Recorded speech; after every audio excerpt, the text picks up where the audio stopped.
back to Coach's Corner. This week we have the folks from the Whatever Show. They were going to be here. Gentlemen, are you there? Guys?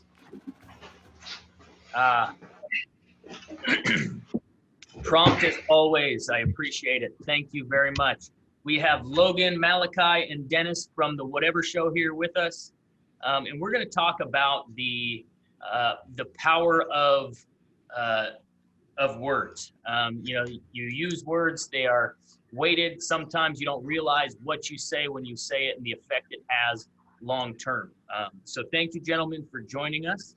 And, it's as a parent, you want to, and a teacher, I want to kind of run with that idea that, sticks and stones may break my bones, but words will never hurt. But we know that's not true. Words stick with you and they carry. I mean, sticks and stones are going to break your bones. That part's true, but the words stick with you, and it's tough. You think about it, constitutionally, using certain kind of speech and saying certain things is illegal, right? You can't scream fire in a crowded theater and expect to not get reprimanded for it. So what we're going to look at today is some of the times, or some of your examples over the course of your educational careers and lives, as long as they may be at this point. What are some negative examples, and what are some good examples of words that folks have used? We'll start with Logan. If you could provide possibly just a look into some of the negative words that have impacted you. Something negative, I would have to say. A couple months ago, I was talking to someone I knew back in elementary school. We were talking about kind of how we knew each other in elementary school, and they were like, "Yeah, Logan, I thought you were really annoying back then." And I was like, "Oh, yeah, that makes me feel great. It makes me feel really good about myself." Back from elementary school, so that was definitely something.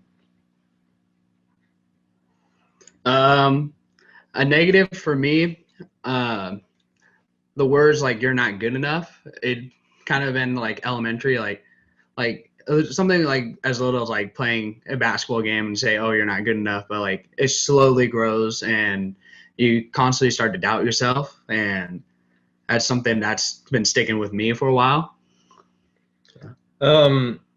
Back in my early years of junior high, my junior high career, I guess you could say, this was around 8th, 9th grade, I guess you could say. I remember one time this kid came up to me. It was during one of these group projects, where we all try to work together at least.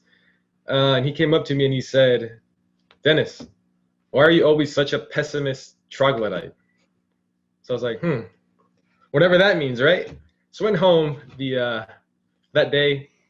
I jumped in the good old interweb, and I searched up I already knew what pessimist meant, right? I was like, all right, whatever. I'm not one to usually hang on to negative comments, but the troglodyte part, I didn't know what that meant. And when I Googled it, it said I was some sort of hermit. So I was like, bro, that kind of hurt, So that's really my negative.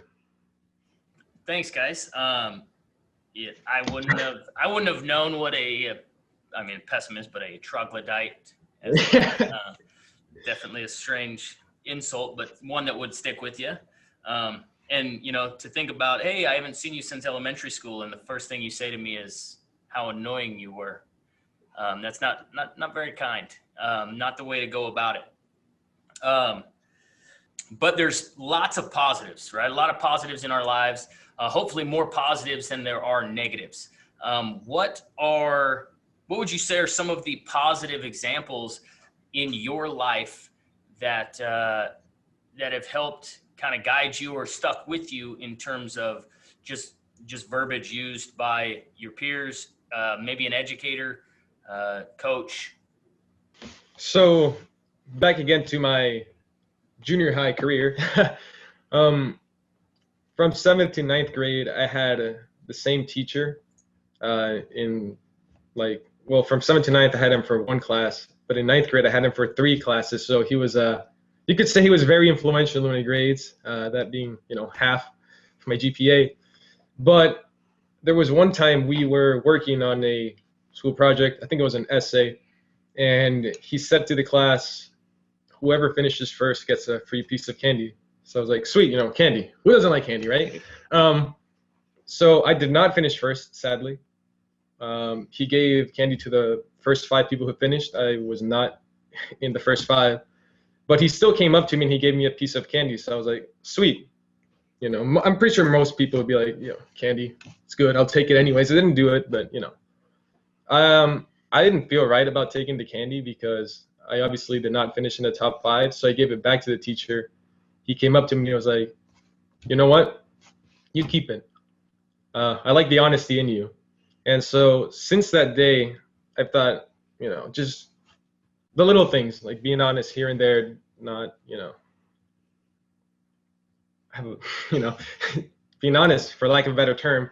And that's just stuck with me. It's something positive that I guess you could say it's underrated, being told, you're an honest person now and then. I like the confidence in you, stuff like that. And so since that day, I've just tried to, be as honest as I can, and whether it is work, whether it is just hanging out with friends or being in social media, try to be as honest as you possibly can. And yeah, that's really it.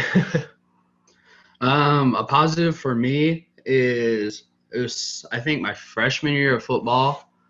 We're all doing like planks and we're all just tired. And one of our football coaches was giving a speech. He was saying, no matter what, you give it your all. You do it ever since you like wake up in the morning and be like, I'm ready for the day.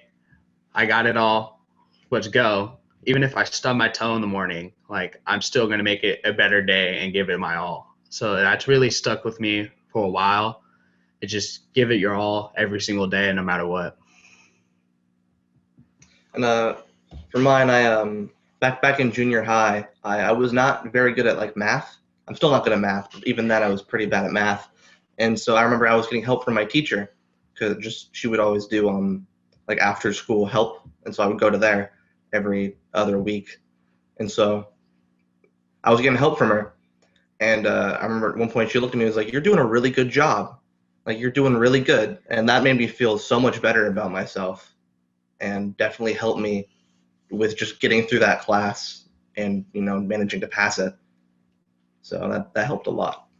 All right, gentlemen, thank you. And, my wife's a math teacher, Logan, and she says she hates it when people say I'm not good at math. Right? You got to keep practicing, keep working. So continue to do that. And it sounds like it worked out last time when you were working.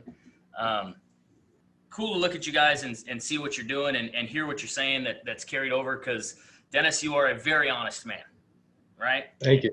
I mean, in class, you say it how it is. And I appreciate that about you. You say what you mean, and it's straightforward. And Malachi, you come in when we come into class, physically, it's always a positive, and it's always a good day when Malachi's around, right? He's smiling, he's dancing, he's doing his thing and having a good time. And then Logan, you're always working hard, and I truly appreciate it. And maybe it's because, you got that compliment back in the day. So, and I think it's just who you guys are. But thank you very much for joining me. When is our next Whatever show coming out, guys? That is a very good question, and we should have the next Whatever show out this upcoming Monday, and we are already in plans of working on the next one. So looking forward to that. Okay, yeah. So it'll actually have to come out, if it's ready for this Monday, it'll come out 2 Mondays from now because of Veterans Day. But hey, I appreciate knowing that it's ready to rock and roll. Thank you very much, and fight on.